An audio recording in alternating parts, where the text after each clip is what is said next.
ஒரு நம்பிக்கை வர மாதிரி இல்லை. செகண்ட் ப்ரோமோ பார்க்கும்போது ஒருவேளை ஷோ இன்னைக்கு நல்லா இருக்குமோ, ஷோ பார்க்கலாமா அப்படின்ற மாதிரி ஒரு நம்பிக்கை வருதுல்ல. அந்த செகண்ட் ப்ரோமோ பார்க்கும்போது எனக்கும் அப்படி தான் தோணுது. ஒருவேளை ஷோ நல்லா இருக்குமோ அப்படின்ற ஒரு நம்பிக்கை வருது விஜய் சேதுபதி பேசுறத வச்சு பார்க்கும்போது. ஆனால் நடக்குமா இல்லையா அப்படின்றத வெயிட் பண்ணி தான் பார்க்கணும். எனிவேஸ் அந்த செகண்ட் ப்ரோமோல அவர் சொல்ற விஷயம் இருக்குல்ல, 7 சீசன் பார்த்துட்டும் 8வது சீசனில் நீங்களாம் பண்ணுறது இருக்கு எப்பா பயங்கரம்டா அப்படின்ற மாதிரி கைத்தட்டி பயங்கரமாக கலாய்க்கிறாரு. ஆனால் உள்ளே இருக்காங்க தெரியுமா ஹவுஸ்மேட்ஸ், அவனுங்களும் சேர்ந்து கை தட்டுறானுங்க. எனக்கு என்ன புரியலாம், அவங்களை கலாய்க்கிறது கூட அவங்களுக்கு தெரியலையா அப்படின்ற மாதிரி தான் கேட்க தோணுது. ஏன்னா வீட்டுக்குள்ளே இருக்கானுங்களே அவனுங்களை பார்த்தீங்கன்னா இவர் கலாச்சினாலும் தெரியல, அது மாதிரி கோவப்பட்டாலும் தெரியல, இவர் என்ன ரியாக்ஷன் கொடுக்குறாரு அப்படின்றத அவங்களால அப்சர்வே பண்ண முடியல. அந்த அளவுக்கு பார்த்தீங்கன்னா பயங்கர தெளிவோடு இருக்காங்க. அதுலேயும் முத்துக்குமரன் வந்து பார்த்தீங்கன்னா எந்திரிச்சு முத்துக்குமரன் கேட்குறாங்க. அப்போ முத்துக்குமரன் ஒரு பதில் சொல்றாரு பாருங்க. எல்லா சீசன்லையும் பார்த்தீங்கன்னா போட்டியாளர்கள் கூட இருப்பாங்க, ஆனால் இந்த சீசனில் மட்டும்தான் அதிகமான புனிதர்கள் இருக்காங்கன்னு சொல்றாருல. உண்மை ஏன்னு பார்த்தீங்கன்னா அந்த ஆர்ஜே ஆனந்த் இல்லை, குறிப்பாக ஆர்ஜே ஆனந்த் ஏன் சொல்றேன்னு பார்த்தீங்கன்னா அதிகமாக இந்த ஹியூமனிட்டி அப்படின்ற விஷயத்தை வந்து பேசிட்டு வருவாங்க. ஹியூமனிட்டி உங்களுக்குலாம் மனசாட்சி இருக்கா, கொஞ்ச நாள் மனிதனே இருக்கா அப்படின்ற மாதிரிலாம் கேட்பாங்கல்ல. ஸோ அப்படிப்பட்ட ஆர்ஜே ஆனந்த் நேற்று நைட்டு பார்த்தீங்கன்னா திருட்டு பிரியாணி சாப்பிட்டாங்க. அது வேற கதை, எனிவேஸ் விடுத்துள்ளோம். ஸோ இந்த மாதிரி பார்த்தீங்கன்னா அதிகமாக ஹியூமனிட்டி பேசுறதுலாம் பார்த்தீங்கன்னா இந்த சீசனில் தான் ரொம்ப அதிகமாக இருக்காங்க. ஏன்னா இந்த சீசனில் டாஸ்கே கொடுக்க முடியல. இதுக்கு எல்லாத்துக்கும் ஒரு பெரிய காரணம் என்ன தெரியுமா, இந்த கோடு போட்டு பார்த்தீங்கன்னா கேர்ள்ஸ் வர்சஸ் பாய்ஸ்னு பிரிச்சானுங்களா, அங்கே நடந்தது தப்பு. ஸோ அந்த தப்புனால தான் பார்த்தீங்கன்னா இப்போ கேர்ள்ஸுக்கு அகேன்ஸ்டாக பார்த்தீங்கன்னா எந்த விதமான ஃபிசிக்கல் டாஸ்க்குமே உங்களால் வைக்க முடியல. ஸோ பெரிய பிரச்சனையாக போயிட்டு இருக்கு. இதுவே மொத்த பேர் சேர்த்து வச்சிருந்தோம்னு வச்சுக்கோங்களேன், ஃபிசிக்கல் டாஸ்க்கு வைக்க முடிஞ்சிருக்கும். அதாவது எப்படி சொல்றது, நைட்டு பகல் அப்படியே ரெண்டு எப்படி சொல்றது 24 ஹவர்ஸ் பார்த்தீங்கன்னா சில டாஸ்க்லாம் நடக்கும். ஸோ அதெல்லாம் பார்த்தீங்கன்னா ரொம்ப ஹெவியான டாஸ்க்காக இருக்கும். அந்த மாதிரி டாஸ்க்லாம் வைக்கணும், வச்சாதான் கொஞ்சம் இன்ட்ரெஸ்டிங்காக போகும். ஆனால் இந்த சீசனில் வைக்க முடியல. எனிவேஸ் இதுக்கப்புறம் பார்த்தீங்கன்னா ப்ரோமோல சௌந்தர்யா எழுப்பி கேட்குறாங்களா, சௌந்தர்யா சொல்றாங்க சேஃப் கேம் எல்லாருமே ஆடுறாங்க அப்படின்ற மாதிரி. எஸ் அது உண்மைதான், சௌந்தர்யா சேஃப் கேம் ஆடுறாங்களா இல்லையா அப்படின்றத விட்டு சொல்லுவோம். பட் நிறைய பேர் பார்த்தீங்கன்னா உள்ள வந்து பார்த்தீங்கன்னா நிறைய பேர் சேஃப் கேம் ஆடிட்டு தான் இருக்காங்க. ஏன்னா எப்படி சொல்றது, அவங்க வந்து பார்த்தீங்கன்னா பெருசாக ரியாக்ட் பண்ணிக்க விரும்பல.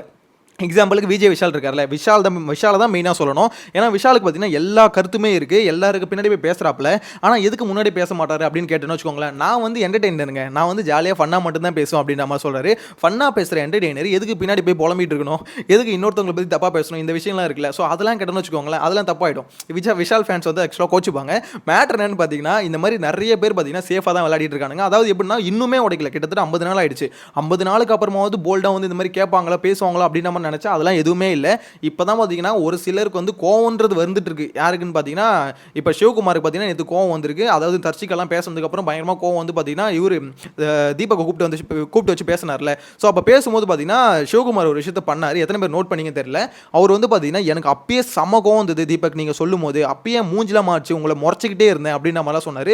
ஸோ இந்த விஷயத்தை தான் சிவகுமார்கிட்ட எல்லாருமே எதிர்பார்த்துட்டாங்க. மூஞ்சிக்கு நேராக பேசுவான்னு பேசாமல் பின்னாடி பேசுறதுல பார்த்தீங்கன்னா சிவகுமார் விஷாலுக்கே டஃப் கொடுக்குற மாதிரி தான் இருந்தார். எனிவேஸ் நேற்று இந்த பிரச்சனைக்கு அப்புறமா ஆக்சுவலாக தீபக் கூப்பிட்டு பேசுறதுக்கு அப்புறம் ஆக்சுவலாக உட்காந்து பேசுறாங்க. இந்த மாதிரி வந்து எனக்கு கோவம் இருந்தது அப்படின்ற மாதிரி சார்ட் அவுட் பண்ணி முடிச்சிட்டாருன்னு வச்சுக்கோங்களேன். இருந்தாலும் நிறைய பேர் பார்த்தீங்கன்னா இதே விஷயம் தான். எக்ஸாம்பிளுக்கு இவர் ரஞ்சித் இருக்கார்ல, ரஞ்சித்தும் அதே மாதிரி சேஃப் கேம் தான் ஆடிட்டு இருக்காரு. இதுக்கடுத்து சிவகுமார் வந்து சொல்றாருல பாத்திரம் கழுவிட்டு இருக்கோம் அப்படின்ற மாதிரி, என்னன்னா அவங்களே கலாச்சிப்பாங்கன்னு சொல்லுவாங்களே, அந்த மாதிரி தான் இப்போ கலாச்சிக்கிட்டு இருக்காங்க.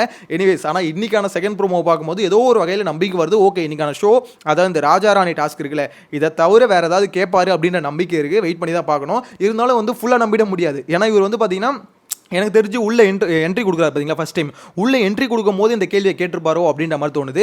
ஏன்னா அவர் வந்து பார்த்தீங்கன்னா இனிஷியல் என்ட்ரி கொடுக்கும் போது இந்த மாதிரி ஸ்பீச் ஆரம்பிப்பாங்க. அதாவது 7 சீசன் பார்த்து 8வது சீசன் வந்திருக்கீங்க, ஸோ இதில் நீங்கள் ஆடுறது இருக்கே அப்படின்னு நம்ம கை தட்டுறாரு. எனக்கு தெரிஞ்சு என்ட்ரி கொடுக்கும் போது நினைக்கிறேன். இதுக்கப்புறம் அவரோட கேள்விகள் நடவடிக்கைகள் எப்படி இருக்குது அப்படின்றத பொறுத்து தான் ஷோ நல்லா போகுமா இருக்காதா அப்படின்றத வெயிட் பண்ணி பார்க்கணும். சேனலை ஃபஸ்ட் டைம் பார்த்தீங்கன்னா சப்ஸ்கிரைப் பண்ணி வச்சுக்கோங்க. ஸ்டுடியோவில் மீட் பண்ணலாம். Bye by.